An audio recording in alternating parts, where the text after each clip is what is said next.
Hi, I'm Laura. I'm a psychotherapist here in the UK. I'm doing a series on safety in therapy, and that's emotional safety. Today, I'm asking how can you tell if your therapy is emotionally safe for you? And there are a few ways in which you can tell. Today, I'm going to go over three of them.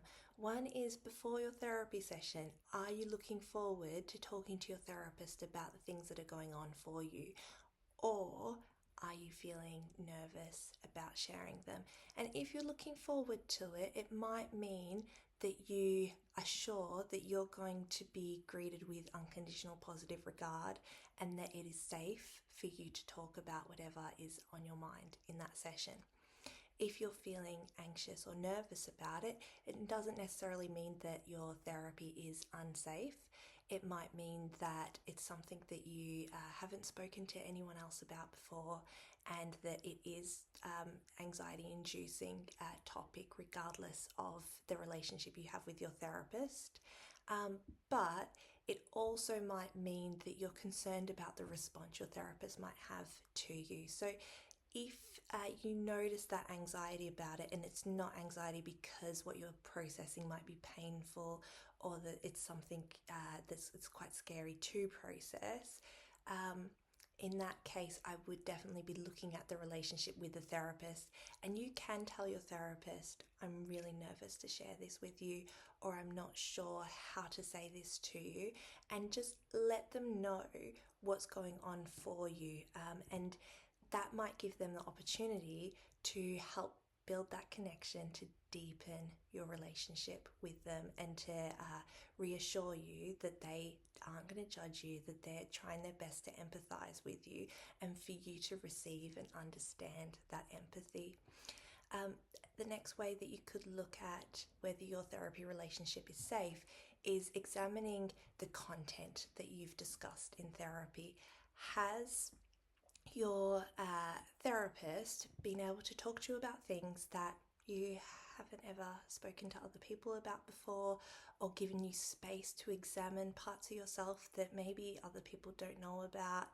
And if you have had those conversations, it really suggests to me that that's a strong therapy relationship, because the therapist has provided safety for you to examine yourself in a way that feels really authentic, that they're not having to worry about, you're not having to worry about what they think or what they're going to say or the expression on their face, because you are sure that that's a safe place to examine it.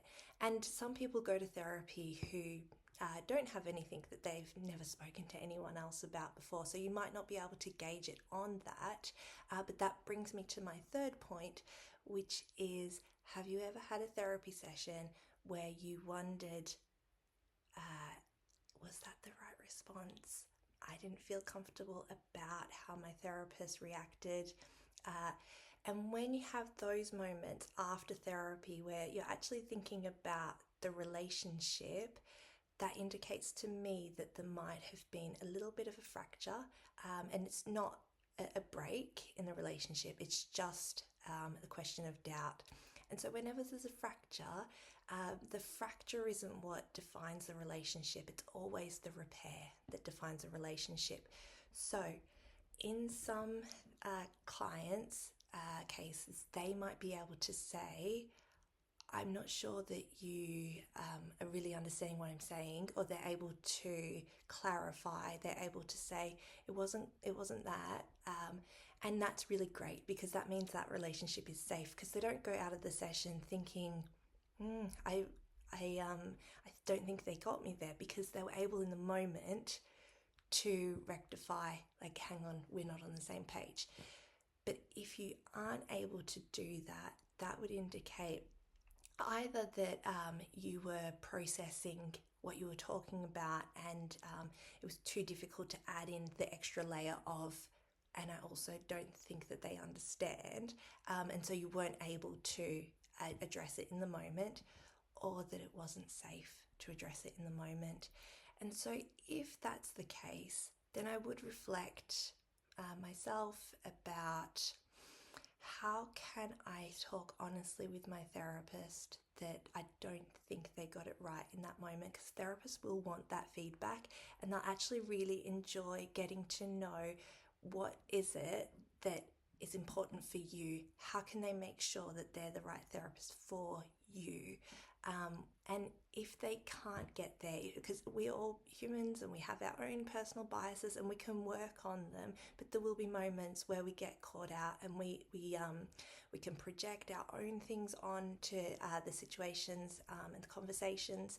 And so when that does happen and we're unable to separate, we're as a therapist unable to separate ourselves from the process the client is going through, then the safest thing might be for that therapist to refer you onward to someone who would be able to hold your therapy journey with safety. That's not always going to be the case. There will be cases where you tell your therapist that, I don't think you understood, or I, felt like we, missed at that point, and that they will reflect and be able to rebuild that connection.